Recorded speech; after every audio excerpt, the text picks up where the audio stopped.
Hi, I'm Leah from Your Energy Your Way, and this is Richard from Your Energy Your Way also. Very good. So we just want to talk today about some of the things we see in the solar industry that make us pause. Pause. Get a little cross. Get a little cross. Okay. Scratch heads. Yeah. Yep. All right. So all those things. If you would tell us a story of what you've seen recently with a few quotes that have come across our desk that weren't from us. Yep. Sure. So, actually two quite similar scenarios, different parts of the country. And fair to say that the prices were cheaper than our own. But it didn't take me very long looking at the information to see that they were quite inaccurate. So the type of thing that I actually on both proposals that I saw was solar panels at the wrong pitch, at the wrong angle. So you mean the roof wasn't, so the roof was like this, but the proposal that you saw that being sent to the customer said the roof was like that, for Correct, example. exactly right. Which means that when they estimate the output, they're giving wrong information exactly, to the customer. Okay. And you might wonder how I know that that's wrong, because when we have done a site survey, we've taken a precision measurement of the pitch and the angle of the roof. And so I could see that it was, in this case, one was 5 degrees out. And on the other case, the azimuth was wrong. So azimuth being where it is in relation to the sun. Exactly. So some roofs obviously facing south, others east, west, whatever. So again, it's going to give an inaccurate idea to the customer of how much electricity their array is going to produce. Exactly that. Yeah. So we see that on a reasonably regular basis. Then the next thing with one proposal in particular was not taking into account any shade in the near distance, if you see what I mean. So local shading. Yeah. And is that because they hadn't visited site, or is that something that you can only do if you actually go and walk around? It depends. It could be because they haven't visited site. So in this case, there are some trees in the garden which would cast some shade. What you may see on many proposals is you have a sun path diagram, and that shows you at what times in the year, what periods in the year you're likely to encounter shade on the array, and to what magnitude. And I could see in the sun path diagram on this particular proposal that there was no shade that was shown. But yet you knew that there been was to site, shade, there's a tree in the garden. If you put solar on, I think it was, if I remember correctly, the southeast facing roof, there was a tree that was going to cast some shade, particularly in the near field, if you like. Why does this matter? I mean, because it's important to give an accurate representation of the amount of energy that your system's going to produce. So that's important, and you can only do that if you do a local site survey and you record the information correctly, or you use the correct modelling tools in order to be able to produce that information. So in this case, both of those things were wrong. One of the other things that was, I would say, suboptimal was the actual specification of the system. Right. So in one case, panels which were no longer made, so an old stock of panel, so you're not getting the highest output. It's not necessarily critical to get the biggest panel available, but this is an investment that you're going to have on your roof for a long period of time. You're unlikely to want to put scaffold up and replace the panels at any point in the next decade or two. So why not have the most productive panel that fits within your budgets and requirements? Yeah, I mean, because panel outputs are going up all the time. When I started in the industry 10 years ago, your average panel was like a 225 watt panel. It's now what, 440? I would say our default go-to panel is a 440, and if somebody wants a higher production panel, then we have gone over 500, but 470 is probably practical for a residential. So if you're getting a panel that's already a little bit behind the curve, it's only going to get worse. Exactly. Sense, isn't it? Exactly. And you're spending money on the scaffold and the installers and the mounting system and everything else. It doesn't make sense to scrimp on a cheap panel.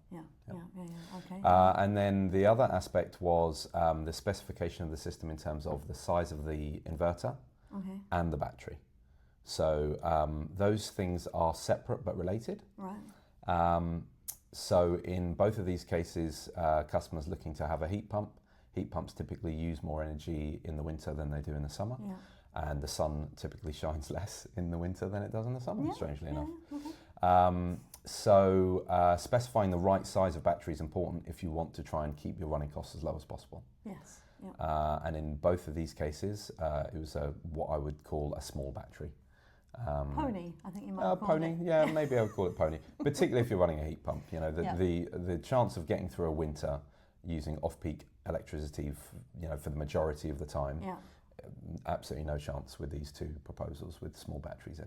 Yeah, because I think what people aren't factoring in is the fact that a lot of our customers, they're not just charging their batteries from their panels in the summer, they're charging their batteries overnight on cheap electricity that's then enabling them to run the heat pump for a good portion of the day on that cheap electricity. And maybe some installers, because they don't do heat pumps and solar, they're kind of just not so aware of that kind of thing. Yeah, and also I think the other consideration is maybe customers not moving down the heat pump route yet. They might think about it in the future, but they're not in that position now.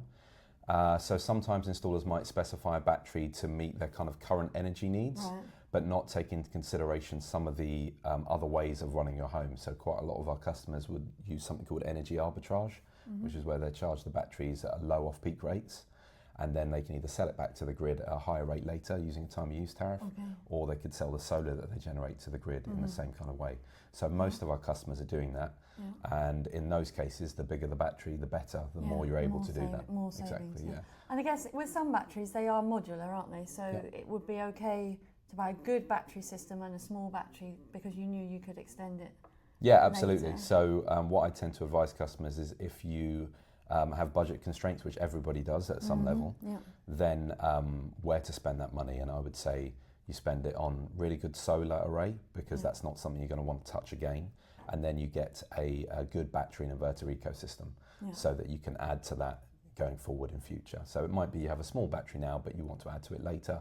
If you choose the right technology that enables you to input your tariff information, it understands your energy needs, and then it helps manage that for you, so you haven't got as much manual intervention, then that's where I would be putting the investment. Yeah. So it's getting the right information out to the customer in the first place about what their system is actually going to do, and we've seen a lot of that be not accurate.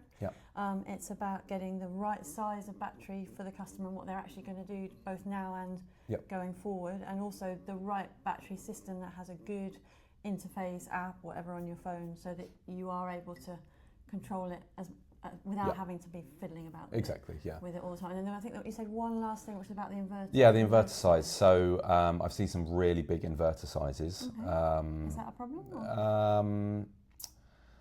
It's not a problem if a customer knows they're going to be adding lots of battery storage in future and potentially use that. But in one case, we had a customer who had been given an east-west solar array. So solar panels on the east and solar panels on the west. Total capacity of 8 kilowatt. Right. And they had been specified a 10.5 kilowatt inverter. Wow.